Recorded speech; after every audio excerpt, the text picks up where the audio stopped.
Recientemente me preguntaste hasta qué punto difiero en términos monetarios con la Escuela Austriaca de Economía.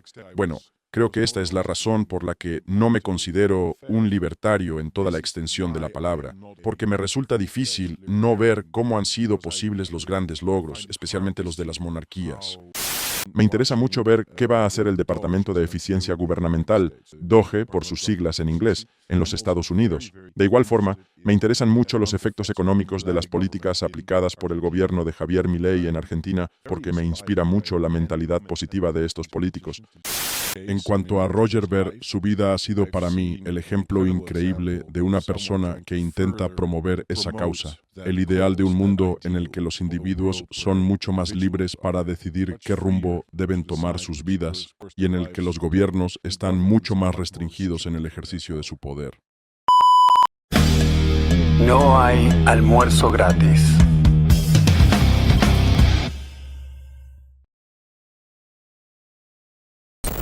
Hola, hola gente, bienvenidos una vez más. Nuevo episodio de No hay almuerzo gratis. Tenemos hoy un invitado de lujo, señor Thierry Baudet, que es un político, jurista, historiador neerlandés, fundador y líder del partido político Foro para la Democracia.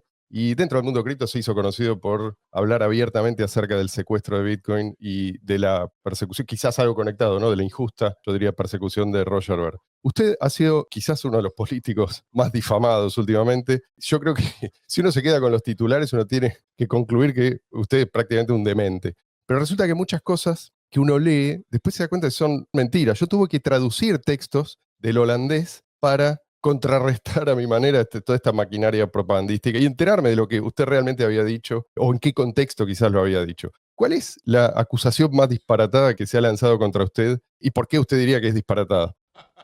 Oh, bueno, me encanta esta pregunta inicial. Quiero agradecerles por entrevistarme y darme la oportunidad de compartir mi punto de vista con ustedes.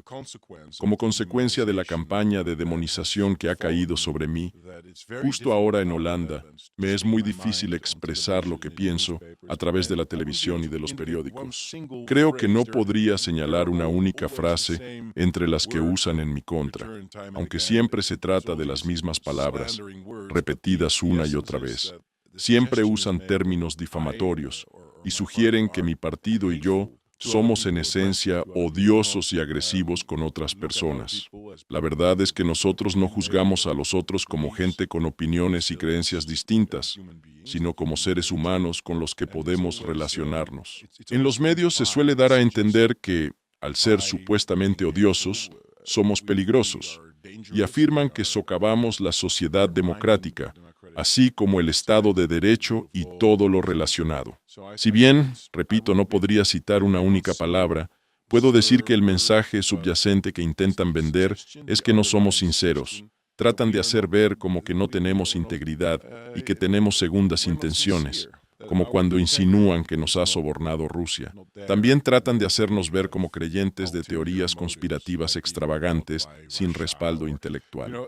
En resumen, se trata de un intento constante de minar nuestra integridad, un intento de apuntar contra nuestra persona e intenciones. Y lamentablemente tienen mucho éxito, ya que mucha gente lee las noticias de forma superficial y no comprueba la veracidad de todos estos insultos.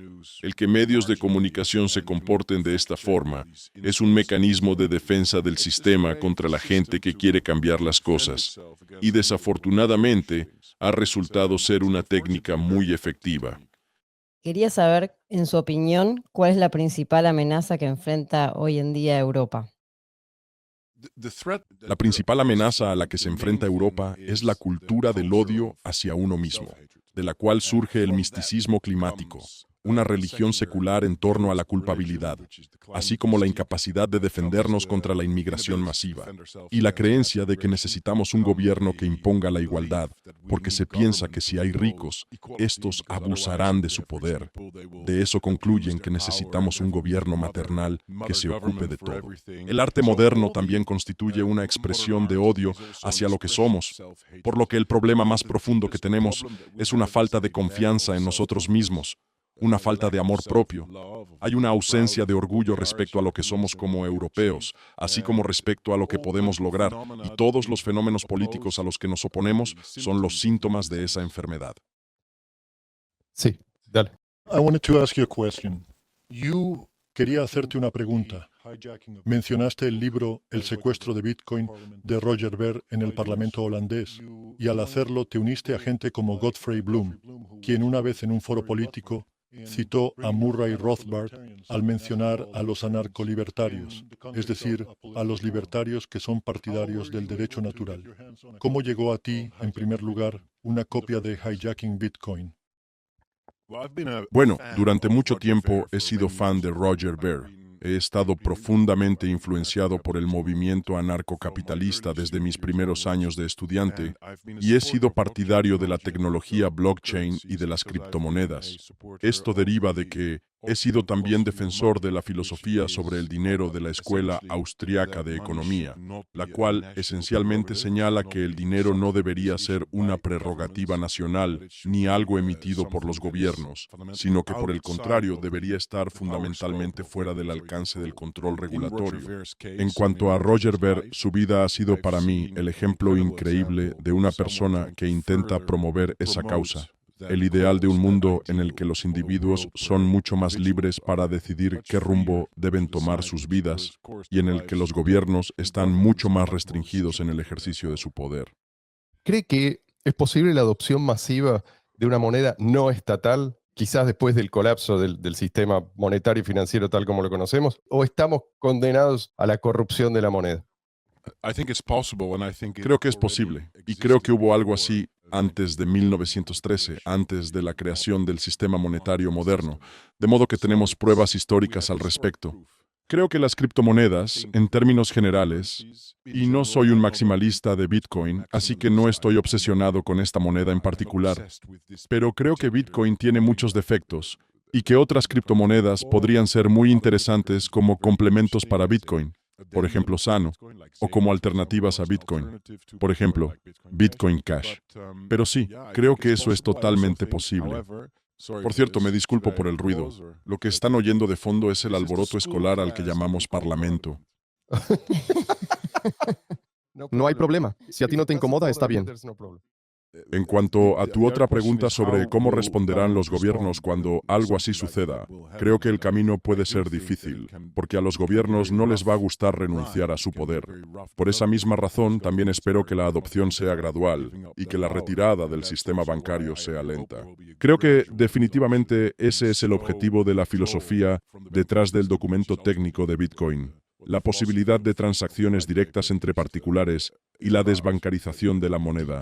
Así que estoy muy abierto a esa idea. No sé en cuánto tiempo podría suceder eso, ni qué otros factores podrían estar en juego, pero en principio creo que no hay objeción alguna en cuanto a que algo así puede funcionar, y definitivamente sería un sistema más justo. Estaríamos hablando de un sistema en el que los gobiernos dejarían de ser tan poderosos como lo son en la actualidad y donde las personas tendrían más control sobre sus propias vidas. Sí. ¿Dirías que hasta la fecha el partido al que perteneces es el único partido político en los Países Bajos que adopta abiertamente esa posición? Sí, claro. Somos el único partido en los Países Bajos que ha hablado de criptomonedas. El único partido que ve en la tecnología blockchain algo más que simplemente la tecnología que permite que existan las criptomonedas. Nosotros vemos en ella un avance fundamental en la forma en la que entendemos los datos, en cómo podemos proteger la privacidad de las personas. Y aunque aquí hay gente que quizá sea capaz de entender eso a un nivel intelectual, hasta ahora ningún otro ha intentado hacer alguna declaración al respecto. Él está familiarizado con la Escuela Austríaca de Economía. ¿Tiene alguna crítica que quisiera compartir aquí? Si a lo que te refieres es a en qué aspectos no estoy de acuerdo con los economistas austriacos, lo principal que se me viene a la mente es la discusión entre Friedrich Hayek y John Maynard Keynes sobre si en determinados momentos puede ser necesario el gasto del gobierno central para contrarrestar lo que Keynes llamaba el espíritu animal. Me refiero a este escenario en el que la gente empieza a retirar su dinero de todo y deja de gastar. Creo que en un escenario así, tu economía podría caer en picada. No conozco ningún experimento moderno en el que no haya habido intervención gubernamental. Entiendo la crítica de Hayek al respecto, y creo que los austriacos han explicado en muchos sentidos cómo funcionan las economías y cómo los gobiernos las perturban. Algo que solo puede ser negado por quienes no lo entienden. Pero esto es lo que me encantaría ver en un ensayo de doble ciego, lo que por supuesto en el mundo real es imposible, porque no se puede tener exactamente la misma situación, y que en un caso intervenga el gobierno y el otro no intervenga. Pero sí veo que hay un punto válido en la afirmación de que a veces una pequeña inyección de capital puede devolver la confianza y la fe del consumidor, y por lo tanto reactivar el gasto para así poner en marcha ese ciclo de retroalimentación positiva.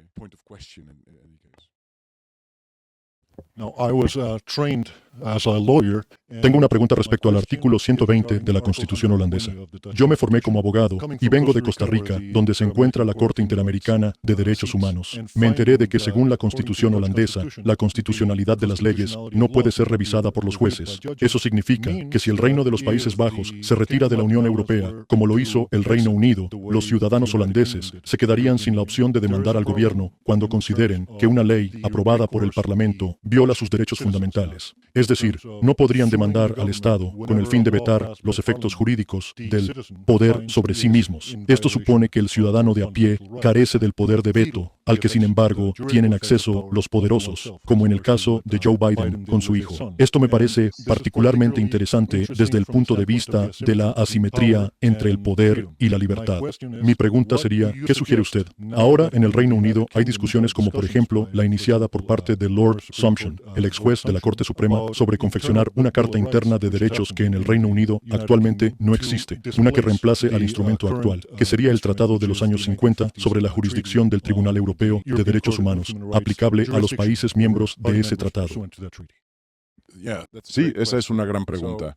La Constitución holandesa tiene una cláusula, el artículo 120, que se deriva de lo que se podría llamar la filosofía francesa del Estado, de origen napoleónico, la cual supone que cualquier decisión sobre los derechos de los ciudadanos, los gobiernos o las entidades corporativas, en última instancia, se reduce a una cuestión de principios básicos, donde la libertad de expresión, la no discriminación, la libertad de religión o la libertad de la integridad del cuerpo, como en cuestiones como la circuncisión. Todas estas, las cuestiones políticas relativas a si algo está permitido o no, se pueden reducir a principios fundamentales en conflicto, la libertad individual y dónde comienza la libertad de otro individuo u organización. Es decir, dónde está exactamente la frontera, dónde termina una y empieza la otra. La filosofía francesa del Estado refiere a que, en última instancia, el gobierno debe decidir esto, porque el gobierno puede ser elegido y votado democráticamente, así como reemplazado por nuevas elecciones. Eso, en teoría, en la práctica, sabemos que las democracias modernas no funcionan así. Bueno, esta es la forma en la que funciona esa filosofía. La escuela de pensamiento anglosajona, en derecho constitucional, sostiene que no se debe confiar en los gobiernos ni se les debe confiar esa prerrogativa, y por lo tanto debería estar en manos de otra clase, en manos de los jueces. En consecuencia, en última instancia, la pregunta que deberíamos hacernos podría ser, ¿en quién debemos confiar más? ¿A quién debemos preferir dar el poder último de decidir sobre qué principio fundamental debe prevalecer sobre otro? ¿Debemos confiar en última instancia ese derecho a las manos de los jueces? ¿O es preferible que esté en manos del Parlamento? ¿O debería tener ese poder de decisión el órgano administrativo de los gobiernos? En lo personal, me gusta más la idea tradicional holandesa de que no sean los jueces los que deban decidir, sino el Parlamento, el primer ministro y su gabinete, lo que implica que cuando los gobiernos aprueben una nueva ley, ésta represente una decisión sobre estas cuestiones de principios básicos. Creo que esa es una posición democrática, y que es mucho más difícil revocar decisiones legales, como las que pueden tomar los tribunales de derechos humanos, que elegir un nuevo gobierno. esto se aplica a todos los ámbitos de la vida. Creo que el eslogan de los derechos fundamentales te hace pensar que el gobierno no puede quitarte tu casa ni tus cosas. Pero lo que supone en realidad es que el Tribunal Europeo de Derechos Humanos está prohibiendo los vuelos nocturnos sobre el aeropuerto de Heathrow en Londres. El Tribunal Europeo de Derechos Humanos nos está imponiendo una reducción de las emisiones de dióxido de carbono. El Tribunal Europeo de Derechos Humanos nos está obligando a aceptar la inmigración. Todas estas cosas debido a los derechos fundamentales.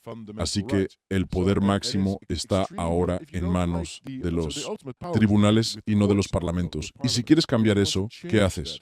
¿Cómo haces para cambiar una decisión judicial? Tendrías que pasar por toda una serie de jueces que necesitan ser nominados. Luego necesitarías tener jurisprudencia que te respalde, lo cual es muy complicado y no es muy democrático. Es por eso que desconfío bastante de la revisión judicial. Pregunta, a propósito de ¿esto de principios en conflicto es algo propio de sociedades, digamos, multiculturales? No quiere decir que solo se da en sociedades multiculturales, pero en algunos casos ahí es donde aparece más claramente el conflicto. Usted ha reivindicado el Estado-Nación en su momento, no sé si es su posición, frente al internacionalismo y al multiculturalismo. ¿Qué le respondería a la gente que culpa a esta forma de organización, digo, al Estado-Nación, de las peores catástrofes, sobre todo a lo largo del siglo XX?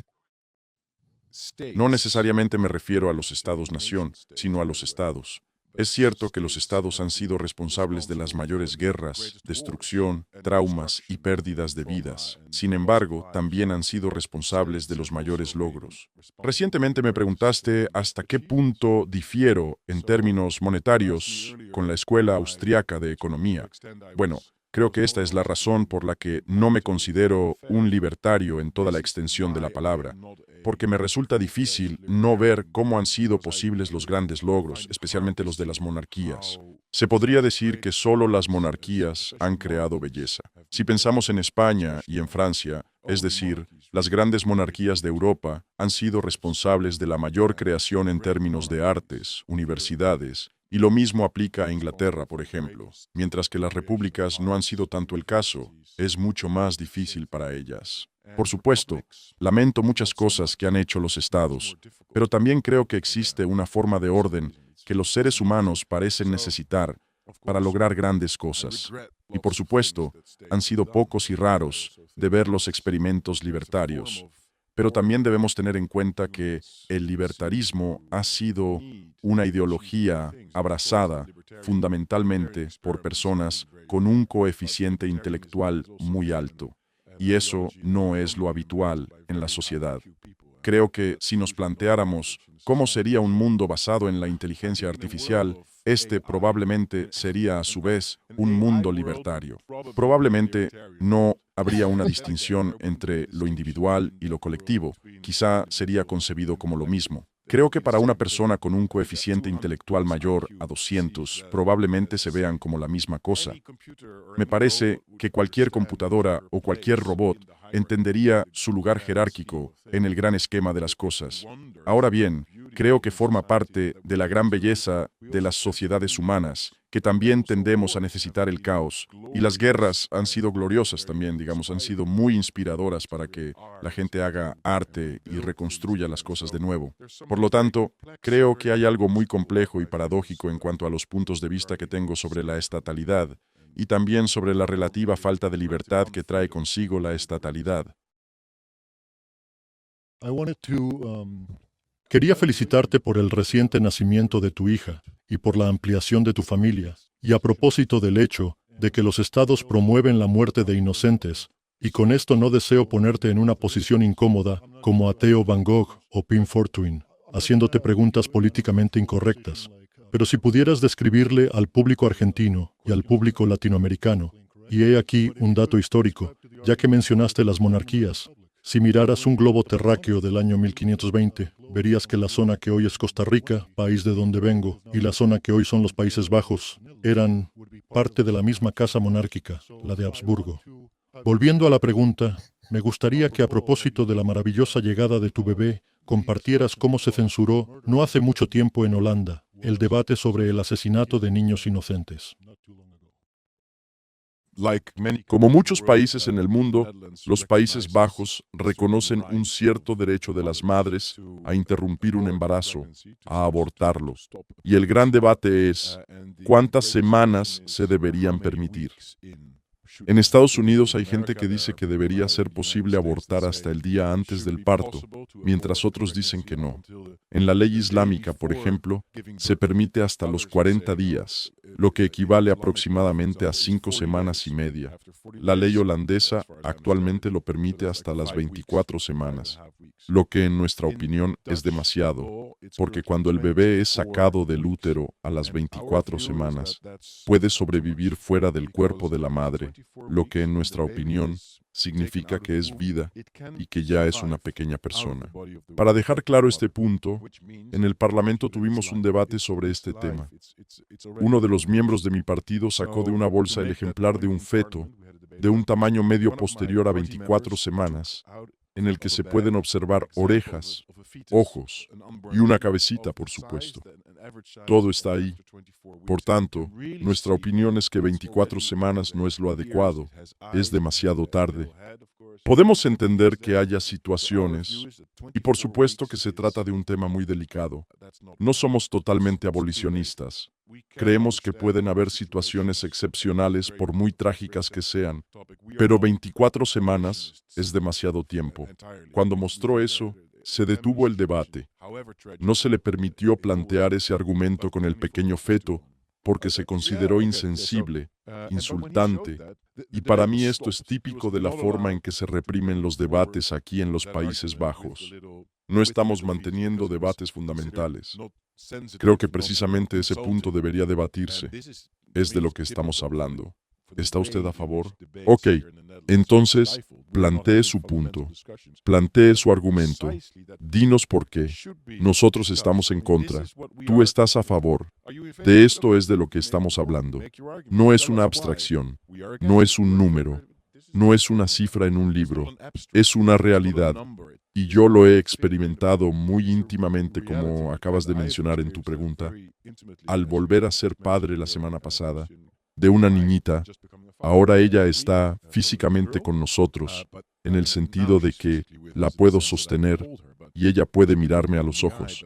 Pero en la experiencia de mi esposa y mía, ella ya había estado con nosotros durante muchos meses, y creo que la mayoría de las personas que han vivido la maravilla de poder recibir un hijo tienen esa experiencia.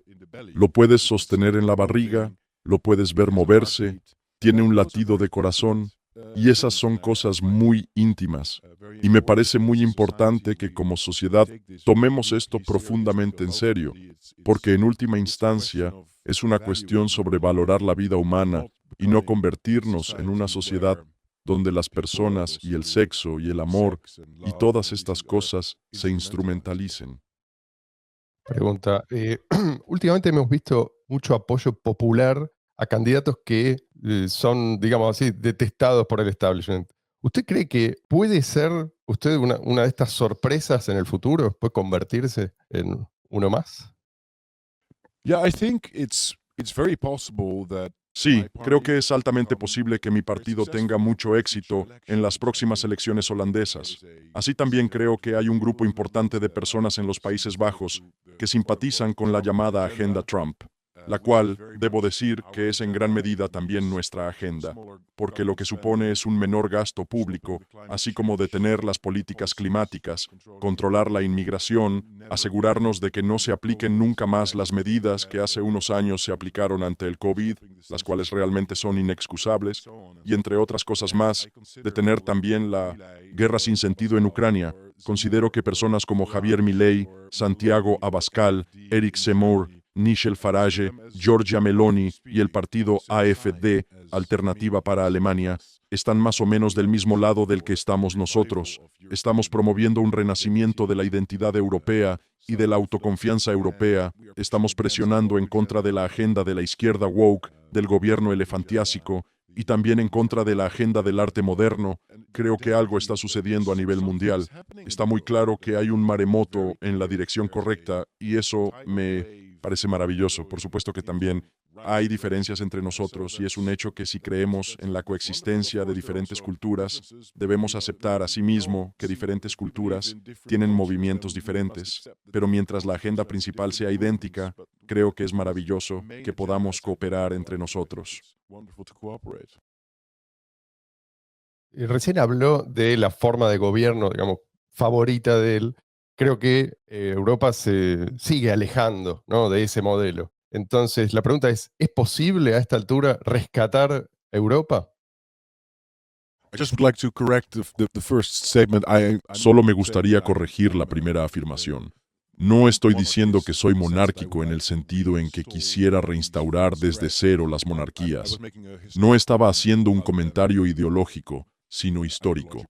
Mi forma de gobierno favorita sería una democracia directa con referendos a través de los que los ciudadanos puedan votar sobre cuestiones específicas con la frecuencia que quieran.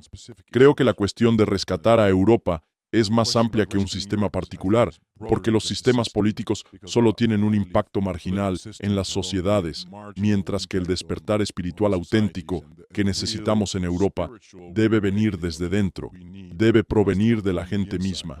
Tal vez necesitemos otro renacimiento religioso o algún tipo de renacimiento cultural que nos lleve de vuelta a esa energía inspirada, esperanzada y optimista que teníamos antes de la Primera Guerra Mundial. Ese es el mundo al que quiero volver, al mundo anterior a 1914. No lo digo en el sentido tecnológico, por supuesto, pero quiero volver a ese espíritu europeo que solíamos tener. He estado dándole vueltas durante toda mi vida adulta a la pregunta de si es esto posible. ¿Podemos volver atrás? ¿Por qué perdimos el coraje? ¿Qué nos pasó? ¿Por qué nos volvimos tan cobardes? ¿Qué nos ocurrió? Algunas personas, como Oswald Spengler, dirían que se trata del curso natural de las cosas y argumentarían algo como: a veces las civilizaciones florecen y ahora estamos en otoño e invierno. O afirmarían algo como que pasa como con los árboles y que esto es simplemente lo que hacen las culturas. Tienen cierta vida útil y estamos justo al final de nuestra vida como europeos, afirmarían. Y yo me pregunto, ¿es así? ¿Quién sabe? Otros han dicho: hey, es posible volver a eso. Es una cuestión de voluntad. La verdad, personalmente prefiero la segunda teoría, porque de lo contrario todos estaríamos condenados. Tendríamos que decir, se acabó.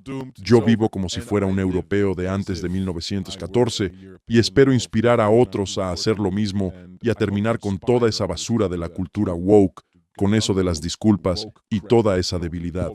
Hacer simplemente a Europa grande de nuevo y al mundo entero también, porque lo primero también implica lo segundo. Creo que responder a tu pregunta puede ser complejo, pero mi esperanza es que si suficientes personas se levantan mañana por la mañana diciendo, podemos hacer esto y así lograr que las cosas cambien, entonces las cosas podrían no salir tan mal. Recientemente mencioné a Pim Fortuyn, a quien creo que conociste en persona, mientras que tú mencionaste la religión. A partir de esto, me gustaría formular la siguiente pregunta. ¿Dirías que, al menos aquí, en los Países Bajos, los europeos han sacrificado la verdad por miedo a terminar yendo hacia una cruz? Cuando dices ir a una cruz, ¿te refieres al miedo a ser ejecutado? Entiendo. Pim Fortuyn fue un político holandés, el cual fue asesinado. Fue asesinado en 2002, pero no creo que el miedo a ser ejecutado sea la causa en el caso actual. Seguramente mucha gente tiene miedo de decir lo que piensa. Muchas personas tienen miedo de hablar y de correr el riesgo de ser demonizadas por algo que digan o de una reacción peor que esa. Pero creo que el problema real es mucho más profundo que eso. ¿Por qué te importaría la posibilidad de ser demonizado si te has dado cuenta de que lo que está en juego es el futuro de tus hijos y de tu civilización? No creo que los romanos le tuvieran miedo a la demonización. Tampoco creo que los franceses o los británicos le tuvieran miedo en su momento a la demonización. Me parece que esta situación es similar a la de alguien con una enfermedad autoinmune como el SIDA. En su caso, una neumonía es mortal. Pero si no tuviera esa enfermedad, podrías sobrevivir a la neumonía. Volviendo a lo anterior, las personas normales y sanas le plantan cara a estos miedos y no se dejan frenar por ellos, porque saben que tienen una lucha más grande que librar. Creo que este miedo que observamos es el síntoma de una debilidad interna más que la enfermedad en sí misma. Algunos temen que Europa reaccione violentamente a las consecuencias de las políticas que se vienen aplicando hace décadas. Otros dicen, a propósito de esto, que el envejecimiento de la población lo hace poco probable. ¿Usted teme una reacción extremadamente violenta? No, because it's not necessary. No le temo a una reacción violenta porque una reacción violenta no es necesaria. Si la gente quiere que todo esto acabe, puede hacerlo posible en un santiamén. Puede lograrlo en un fin de semana. No estamos gobernados por una dictadura opresora con ametralladoras instaladas en las calles que impidan que detengamos la inmigración masiva. Más bien estamos gobernados por una clase de burócratas carentes de carácter, débiles, estúpidos y sin ideología propia que no piensan en las cosas. Es gente que no tiene fuerza ni voluntad, y si los europeos se despertaran mañana y dijeran, hey, ya hemos acabado con esto y nos rehusamos a pagar el 50% de nuestros ingresos totales en impuestos, vamos a votar por otras personas. Queremos detener esta tontería de la inmigración. No vamos a destruir todo nuestro paisaje con estas ridículas turbinas eólicas que no funcionan. También queremos que vuelvan los combustibles fósiles, el petróleo y el gas, y no vamos a soportar más esta fea arquitectura moderna. En su lugar queremos edificios hermosos. Si los europeos se levantaran mañana y dijeran eso, todas estas cosas podrían cambiar muy fácilmente. De modo que no hay absolutamente ninguna razón para que se desate el tipo de violencia sobre el que preguntas. No veo ninguna amenaza ni ninguna razón para que eso ocurra. Solo espero que la gente se despierte y diga, no queremos más esto. Estamos metidos en una prisión en la que la puerta está abierta y nos mantenemos ahí porque algo nos ocurre, pero todavía no hemos descubierto exactamente qué nos pasa. Simplemente nos estamos reprimiendo nosotros mismos. Podría decirse, si despertaras, tus hijos no serían woke. Vale, Mario. Sí, yo le quería preguntar, porque nosotros vivimos en un país que ya tiene, bueno, un gobierno que obviamente sí tiene su tamaño y se mete en la vida de la gente, pero desde el punto de vista europeo, ser un político en un país que también está inmerso en la Unión Europea, en un Parlamento Europeo, o sea, como un gobierno mayor que tiene influencia en los países, ¿cómo es, desde el punto de vista de un político, trabajar con regulaciones y cosas que vienen desde arriba Claro. y no desde el país mismo? ¿A lo que te refieres es a que los Países Bajos son, de hecho, solo parcialmente soberanos? La pregunta es sobre las limitaciones que Hola, pesan sobre el Parlamento holandés. La verdad es que ese es un desafío muy real. Representa un verdadero problema. Si los Países Bajos quisieran detener las políticas climáticas, por ejemplo, tendríamos que abandonar la Unión Europea. Si realmente quisiéramos controlar nuestra inmigración y detener la política de fronteras abiertas, esencialmente tendríamos que abandonar la Unión Europea. Si queremos dejar de ser parte de la guerra sin sentido alguno que se libra en Ucrania, también tendríamos que abandonar la Unión Europea. Por eso, el punto número 1 en nuestra agenda política, y somos el único partido que defiende esto en los Países Bajos, es salir lo antes posible de la Unión Europea.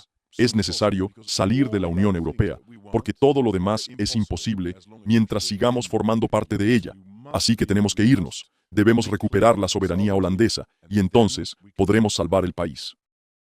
Seba, teníamos una pregunta de un invitado anterior, no sé si querés hacerla, y después de eso yo le hago una última pregunta, lo vamos liberando. So, we spoke to Tuan Manders. El 10 de enero de este mismo año, entrevistamos a Tuan Manders, un famoso jurista anarcocapitalista. Creo que, por cierto, esa fecha coincide con una especial para ti, el nacimiento de tu hija. Tuan nos pidió que te hiciéramos una pregunta.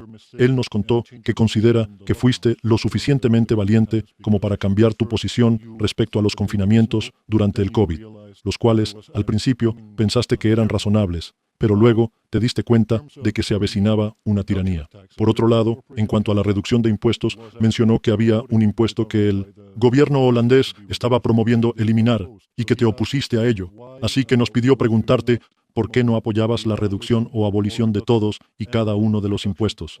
Además, yo preguntaría qué impuestos piensas recortar una vez que estés en el poder.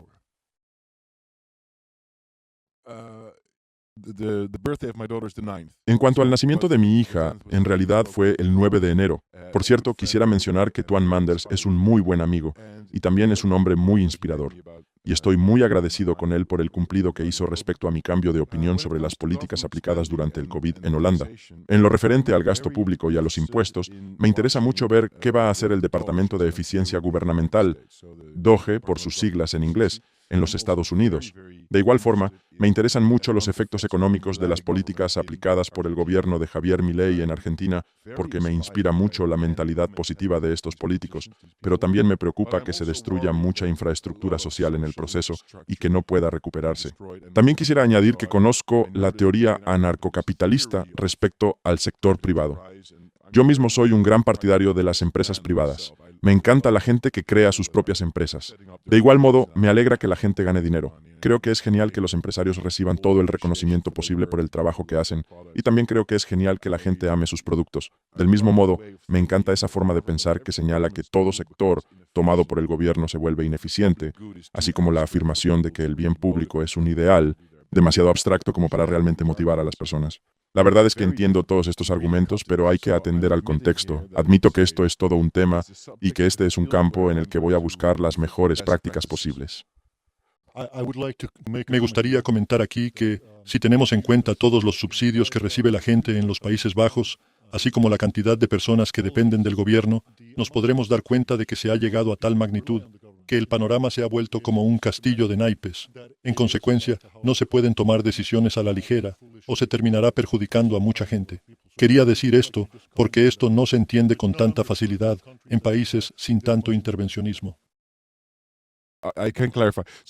Hay un par de cosas que podría añadir, y es que si simplemente se logran detener algunas de las principales fugas de gasto del gobierno, como la inmigración masiva, las políticas climáticas, y en tercer lugar mencionaría la guerra en Ucrania, se ahorrarían grandes sumas de dinero. Fácilmente el gobierno holandés gastará 1 trillón anglosajón de euros en el misticismo climático en los próximos 25 años.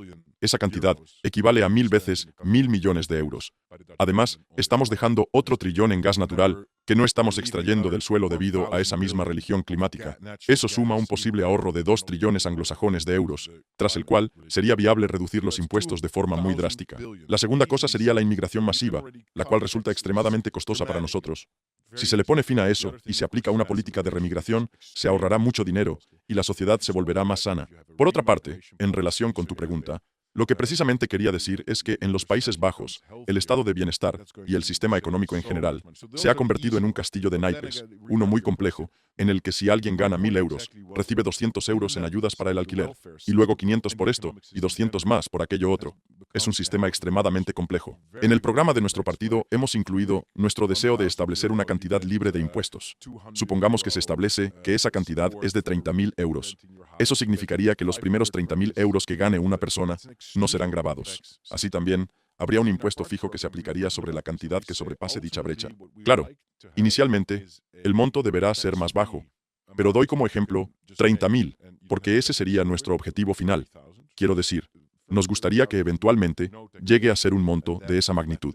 Debo admitir que sería extremadamente complejo pasar de la situación impositiva en la que estamos ahora a ese mejor sistema del que estoy hablando, ya que en los Países Bajos sí se modifica algo en determinada área, algo más se desajusta en aquella otra. Por supuesto, esto se debe a que el sistema se ha diseñado para que eso ocurra, ya que los socialistas y los burócratas que lo crearon querían que éste perdurara, querían que fuera un sistema permanente que igualara y que redujese las diferencias en los resultados que obtienen las personas. También debo aclarar que no podría asegurarles qué cantidad específica sería la adecuada para establecer ahora mismo, debido a que para calcular eso se requiere de matemáticos, estadísticos y economistas. En última instancia, el sistema que yo personalmente preferiría sería uno con un impuesto único y un tipo impositivo bajo. Incluso, me gustaría que se estableciese también una cantidad máxima a pagar. Tan solo por poner un ejemplo, digamos que establecemos que nadie tiene que pagar más de 1 millón de euros al año en impuestos. En ese escenario, si las ganancias de alguien equivalen a una cantidad mayor a esa persona podría simplemente transferir 1 millón de euros ese año, sin verse en la necesidad de rellenar ningún formulario. Seba, si tenés una última pregunta, dale y yo cierro. Quería comentarte sobre la situación que personalmente he vivido durante los 3 años que llevo viviendo aquí en los Países Bajos, la cual es un poco ridícula a mi parecer. Durante la tiranía del COVID, contraje matrimonio con una ciudadana holandesa. Posteriormente, cuando llegué aquí, me dijeron que había estado disfrutando de la vida familiar sin el permiso del gobierno. Entonces, volví a mi país y traje los documentos que se me requerían, los certificados de matrimonio y de nacimiento. De vuelta, en Países Bajos, los envié por correo y me respondieron que no había presentado la solicitud desde mi país de origen. Luego me enviaron una carta pidiéndome acercarme para que me tomaran una fotografía y las huellas dactilares.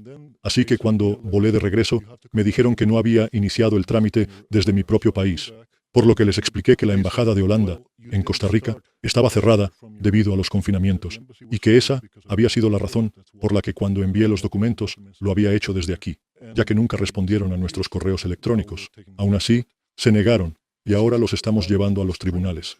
Me parece bastante extraño que la coordinación de procedimientos simples produzca resultados tan diferentes en este país. Tú mencionaste tener mucha curiosidad por la actividad del Departamento de Eficiencia Gubernamental, DOGE, liderado por Elon Musk. Por otro lado, durante el mismo periodo en el que obviamente no se me permitió trabajar para proveer a mi familia, observé cómo llegaba una avalancha de refugiados como consecuencia de las guerras en las que ustedes se ven obligados a participar debido a que son miembros de la Unión Europea, la OTAN, etc. Refugiados que fueron alojados a expensas del contribuyente holandés. En conclusión, creo que con la ayuda de Dios, toda mejora es posible. Quiero agradecerte mucho por el tiempo que nos has concedido hoy. Lo mismo, agradecerle mucho por el tiempo que nos ha concedido. Ha sido usted muy amable y no sé si quiere dejarnos unas últimas palabras. Muchas gracias. Amo tu país, amo a Argentina. He viajado allí y espero volver muy pronto porque me parece un lugar muy inspirador. Que nos avise y si quiere nos encontramos. Bueno, gente, muchas gracias por estar ahí. Ustedes también. Será hasta la semana que viene. Hasta entonces.